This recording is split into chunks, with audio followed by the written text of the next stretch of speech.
All right, I'm here with Kiki. This is Kiki. And we also have Aurora, who's going to be helping us out, a dog that Kiki lives with. And Aurora is a three-legged dog.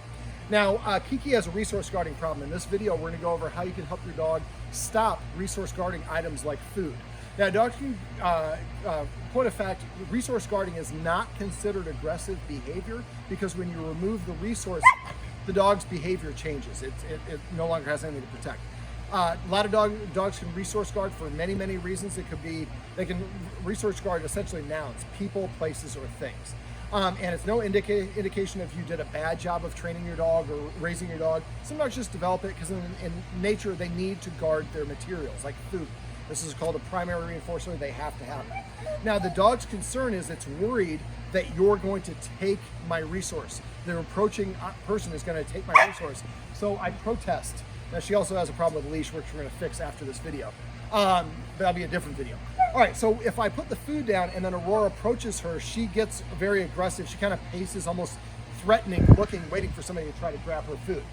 And what she's worried about is Aurora's going to take her food. So the worst thing you can do is if your dog that resource guards is physically take the thing away from them. That is humans, that's how we think. Oh, if you're gonna be aggressive with a bone, I'm gonna take the bone away from you. I was worried you're gonna take my bone, and then guess what? You took my bone. So now I'm afraid and I'm worried. So what we're gonna do instead is we're gonna create a positive association. We want the dog to think that when the other dog approaches, not only is it not a bad thing, it's a good thing. That means I'm about to get, something good is about to happen. So we're waiting 1 second because we're doing a little side thing on the side. There we go. And so what I'm going to do is I'm going to give Kiki her food, and then we're going to have Aurora approach. I'm going to describe all this first because I'm closer to the camera. So basically, what you want to do is most of us wait till the dog is exploding and rah, rah, rah, and snarling. We waited way too long. We want to find out when the dog starts to feel uncomfortable, and it usually goes like this: the dog's kind of eating and suddenly freezes. That freeze and a hard stare is a big line of communication. It's saying, don't get any closer. I'm not comfortable with what you're doing. What do? We just do and walk right on up. So what we're going to do is we're going to have Aurora, who is on a leash, approach. And Aurora doesn't need the leash. We're just making sure that we can control the dog. It doesn't just say, I want to go over there. If Aurora does, that's fine. But in this video, we just want to make sure it's easier. But in this sort of situation, I probably would use a leash just to make sure that everybody's safe. She can't get further away than 6 feet away from the fence. So we know if we push too far, and if the dog is reacting, you push too far. But if we do make the mistake, we have some safeguards in place to make sure the other dog doesn't get injured. Now, so what we're going to do is we're going to have Aurora, and the camera's going to step back in a second after I put the food bowl down.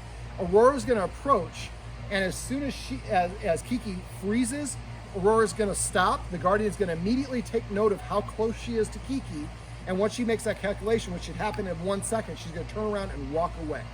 And we're going to walk away until Kiki shows that she's comfortable, probably by going back to her food or letting loose of that stare.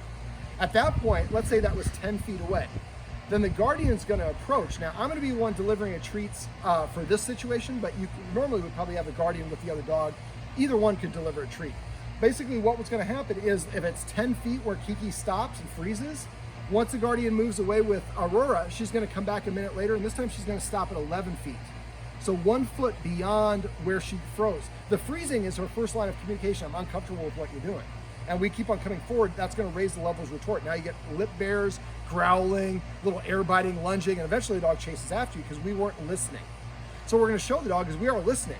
As soon as you indicate that you're uncomfortable, we're going to walk away, and then the next time we're going to approach and we're going to stop before you feel uncomfortable. I'm going to deliver a treat, a positive reinforcer, then Aurora and her guardian are going to walk away. Now, when you're doing this, you want to have the dog approach, if you're a person or a dog, it doesn't matter, but you want to approach from different angles. So at first we're going to approach, we're approaching this way, then she's going to approach from this side, then from that side, then from this side, and this side. So we want to approach from all different angles, but we're going to stop at that same 10 foot or 11 foot, whatever the distance is, before she feels like that she needs correcting it. Let me help you out.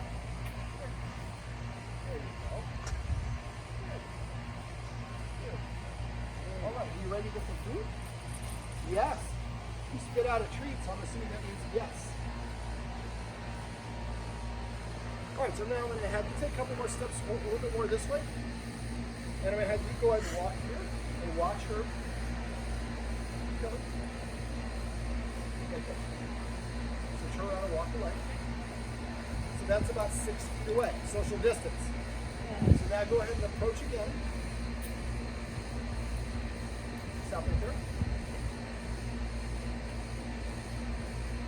turn and walk away. Come on, Sable, come. I'm going to come right over here. I'm going to hand you these so you guys can practice doing it as well. So just stop about right here, throw a treat at her, and then turn around and walk away. Come on, Sable.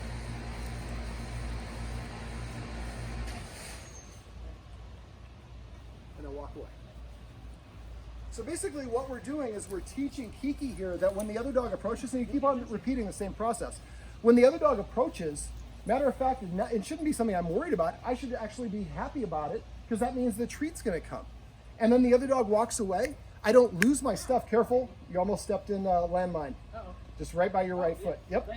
Our cameraman is a master of all trades.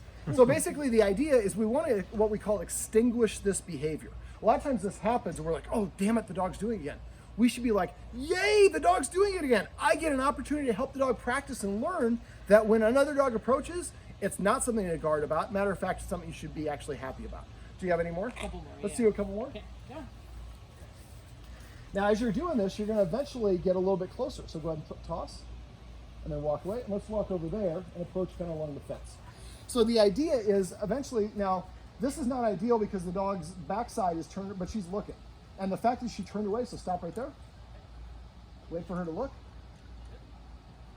Good girl. And I probably wouldn't say good girl or anything. I would just walk away. Sometimes good girl gets a little confusing for dogs. That's a different video. But the idea, the fact that the dog turned around and went back to its food and had its back to the other dog approaching is a huge signifier.